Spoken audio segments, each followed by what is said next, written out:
नमस्कार, मैं हूं कुमार गजेंद्र। जनपद ऑन द स्पॉट में आपका स्वागत है। हमारे एक दूसरे social media platform podcast with Kumar Gajendra में भी आपका स्वागत है, जहां आप हमें सुन सकते हैं। दिल्ली के अंदर अरविंद केजरीवाल के शासनकाल में करीब 11 सालों में दिल्ली के अंदर बड़ी बड़ी डिस्पेंसरियों को डिस्टर्ब करके अरविंद केजरीवाल ने मोहल्ला क्लिनिक खड़े कर दिए। टेम्परेरी स्ट्रक्चर में जमकर घोटालेबाजी की दुकान बने ये मोहल्ला क्लिनिक। जब दिल्ली में भारतीय जनता पार्टी की रेखा गुप्ता सरकार आई तो इनकी सामत आ गई, क्योंकि इनके अंदर ना तो स्टाफ था ना दवाइयां, बस मोहल्ला क्लिनिक का बोर्ड लगाया और चालू हो गया क्लिनिक। डॉक्टरों का तो नामो निशान नहीं था, पैरामेडिकल स्टाफ को तनख्वाहें नहीं मिलती थी। नालों पर मोहल्ला क्लिनिक बना दिए गए, सड़कों पर मोहल्ला क्लिनिक बना दिए गए, गलियों में मोहल्ला क्लिनिक खड़े कर दिए गए। सबसे बड़ी बात यह थी, ना कोई साफ ना सफाई। मोहल्ला क्लिनिक का बोर्ड लगाकर किराया 15 से 20 हजार 25 हजार तक पे किया जाता था, और अरविंद केजरीवाल एंड कंपनी के जिंदाबाद मुर्दाबाद करने वाले जो वर्कर थे, उनके घरों पर बोर्ड लगा दिए गए मोहल्ला क्लिनिक। डॉक्टर कहां से आएंगे, इसका कोई इंतजाम नहीं था। सरकारी अस्पतालों में, डिस्पेंसरियों में जो डॉक्टर काम करते थे, उन्हीं की एक्स्ट्रा ड्यूटी लगा दी। पैरामेडिकल स्टाफ के नाम पर उन लोगों को रख लिया गया जो लोग आम आदमी पार्टी के लिए जिंदाबाद मुर्दाबाद किया करते थे। बहुत जबरदस्त ये हेल्थ स्ट्रक्चर खड़ा किया अरविंद केजरीवाल एंड कंपनी के मुताबिक। हैरान कर देने वाली बात यह है, सबसे बर्बाद करने वाला ये स्ट्रक्चर और करोड़ों के घोटाले का ये मोहल्ला क्लिनिक विदेशों तक को दिखाया गया। फर्जी तरीके से लोगों को बुलाया गया और फर्जी खबरें छपवाकर इसे पूरे वर्ल्ड में सबसे फेमस होने की बात कही गई।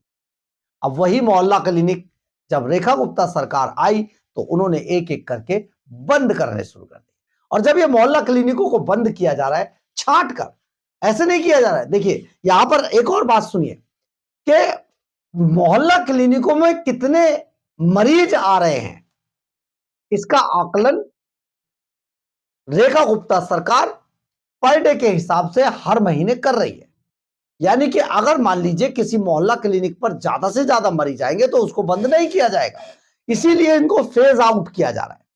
लेकिन मोहल्ला क्लिनिक में कौन इलाज कराने जा रहा है, मुझे तो आज तक कोई नहीं मिला।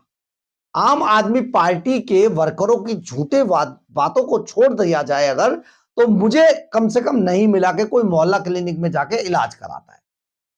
आज जब हर व्यक्ति, हर गरीब आदमी अपने बच्चे को प्राइवेट स्कूल में पढ़ाना चाहता है, सरकारी में नहीं पढ़ाना चाहता, और अपना इलाज किसी अच्छे डॉक्टर के पास कराना चाहता है, उस समय पर दिल्ली जैसे जो देश की राजधानी है, वहां पर इस तरीके के मोहल्ला क्लिनिक खड़े कर देना सबसे ज्यादा शर्मनाक हरकत थी।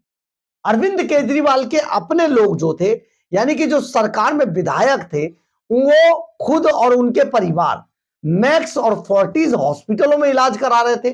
खुद अरविंद केजरीवाल मैक्स और फोर्टिस से नीचे इलाज नहीं करा रहे थे। लेकिन दिल्ली की जनता के लिए मोहल्ला क्लिनिकों के नाम पर जो ढकोसला परोसा गया, वो सबसे ज्यादा शर्मनाक था। और अब उसी शर्मनाक मोहल्ला क्लिनिकों को जब बंद किया जा रहा है तो आम आदमी पार्टी को बड़ा दर्द हो रहा है। पूरी दिल्ली में जिस तरीके से मोहल्ला क्लिनिक बंद किए गए, उनमें से 95 मोहल्ला क्लिनिकों को बंद करने की और कवायद शुरू कर दी गई है। लेकिन आम आदमी पार्टी क्या कहती है, सुनिए जरा। आम आदमी पार्टी ने शुक्रवार को आरोप लगाया था कि बीजेपी के नेतृत्व वाली दिल्ली सरकार अरविंद केजरीवाल सरकार के समय में 95 और मोहल्ला क्लिनिकों को बंद करने जा रही है, जबकि मेट्रो स्टेशनों और मॉल्स में प्रीमियम शराब के शोरूम खोलने की योजना बनाई जा रही है। शराब की अगर बात करें तो इनको शराब की बात तो करनी नहीं चाहिए। इनके सारे मुखिया शराब घोटाले में दिल्ली की तिहाड़ जेल में बंद रहे लंबे समय तक और लगातार जमानतें मांगते रहे, तो शराब घोटाला तो इन्हीं के नाम जाता है। कोरोना जैसी महामारी में इन्होंने शराब के ठेके खोल दिए। वो बात कर रहे हैं आज प्रीमियम शराब मॉल्स में बेचने की। खैर, दिल्ली में 200 मोहल्ला क्लिनिक बंद होने के बाद 95 और मोहल्ला क्लिनिकों पर ताला लगने वाला है। दिल्ली सरकार के इस फैसले के बाद आम आदमी पार्टी भड़क गई है। हालांकि पार्टी के नाम पर अब कुछ बचा नहीं है, एक ही व्यक्ति है, सौरभ भारद्वाज।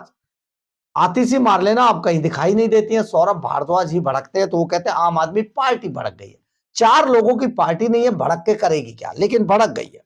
दिल्ली सरकार पार्टी ने एक्स पोस्ट में लिखा कि रेखा गुप्ता सरकार दिल्ली की स्वास्थ्य व्यवस्था को बर्बाद कर रही है, बर्बाद करके ही दम लेगी। इसके अलावा पूर्व स्वास्थ्य मंत्री सौरभ भारद्वाज ने कहा कि मेट्रो स्टेशनों और मॉल्स में प्रीमियम शराब के शोरूम खोलने की योजना है और राजधानी में मोहल्ला क्लिनिक बंद कर दिए जाएंगे। आप ये सोचिए कि ये कैसा स्वास्थ्य का स्ट्रक्चर था कि दिल्ली में एमएलए, दिल्ली के जो आम एमएलए थे, जिनके बारे में कहा जाता था ये कोई सुविधाएं नहीं लेंगे, ये बंगला नहीं लेंगे, गाड़ी नहीं लेंगे, रिश्वत नहीं लेंगे, मतलब ये तो बस ऐसा साधु बन के आएंगे, वो राक्षस बन के निकले। उनका इलाज मैक्स अस्पताल और फोर्टिज में होता है, और दिल्ली की जनता जिसने इन्हें वोट दिया था वो मोहल्ला क्लिनिकों में इलाज करा रही थी। तो उसके लिए आज ये बड़े दर्द महसूस कर रहे हैं। कौन इलाज करा रहे थे ये तो पता नहीं, लेकिन लैब टेस्ट के नाम पर उन्हीं मोहल्ला क्लिनिकों में करोड़ों रुपए का घोटाले जरूर हो गए, टेस्ट हुए ही नहीं और पैसा खा गए। खैर, आम आदमी पार्टी ने रेखा गुप्ता सरकार पर हमला करते हुए लिखा कि रेखा गुप्ता सरकार दिल्ली की स्वास्थ्य व्यवस्था को बर्बाद करके ही दम लेगी। वो अभी तक 200 से ज्यादा मोहल्ला क्लिनिक बंद कर चुकी है और अब 95 और बंद करने जा रही है।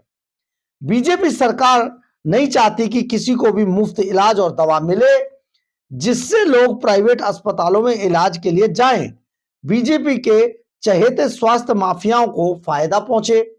आम आदमी पार्टी ने शुक्रवार को आरोप लगाया था कि बीजेपी नेतृत्व वाली सरकार अरविंद केजरीवाल सरकार के समय बने 95 और मोहल्ला क्लिनिकों को बंद करने जा रही है, जबकि मेट्रो स्टेशनों और मॉल्स में प्रीमियम शराब के शोरूम खोलने की योजना बनाई जा रही है।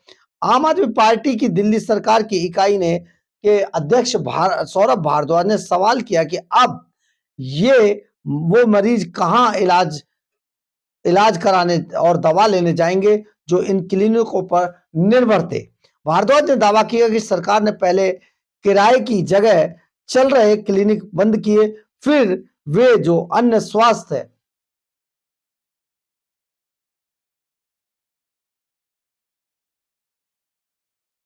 क्लिनिक बंद किए जो अन्य स्वास्थ्य सुविधाओं के 1 किलोमीटर के दायरे में थे, और बाद में 1.6 किलोमीटर के दायरे में आने वाले क्लिनिक बंद कर दिए गए। उनका इरादा मोहल्ला क्लिनिकों को पूरी तरह खत्म करना है। वहीं दूसरी ओर मॉल्स और मेट्रो स्टेशनों पर बड़े आकर्षक शराब शोरूम को बढ़ावा दिया जा रहा है। उन्होंने कहा सरकार को शराब पीने वालों की चिंता है। वे चाहते हैं कि सरकार शराब की दुकानें और शोरूम्स यहां तक कि हर मेट्रो स्टेशन और मॉल में दिखाई दें। शराब पीने वालों को कोई असुविधा नहीं होनी चाहिए, लेकिन गरीब और बुजुर्ग लोग मोहल्ला क्लिनिकों से नियमित रूप से शुगर, मधुमेह, हृदय रोग और रक्तचाप की दवाएं लेते थे, उन्हें अब दवा के लिए किलोमीटरों तक पैदल चलना पड़ेगा, दूर जाना पड़ेगा, जबकि शराब के लिए कहीं नहीं जाना है। उन्होंने आगे कहा सरकार को शराब पीने वालों की चिंता नहीं करनी चाहिए, इन्हें कोई असुविधा ना हो इसका सरकार लगातार ख्याल कर रही है। अब जबकि शराब मेट्रो स्टेशनों पर उपलब्ध होनी चाहिए, यह फैसला कैसी सरकार है, ये अपने लोगों को दर्द नहीं समझती है, यानी कि गरीब लोगों का।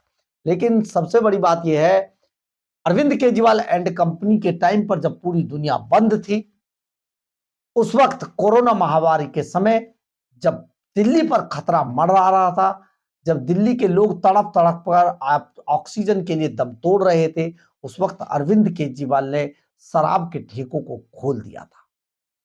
तो कम से कम शराब की तो बात अरविंद केजरीवाल ना ही करे। लेकिन खैर, इनका काम है हल्ला मचाना। आज के टाइम में दिल्ली के अंदर आम आदमी पार्टी खत्म हो चुकी है।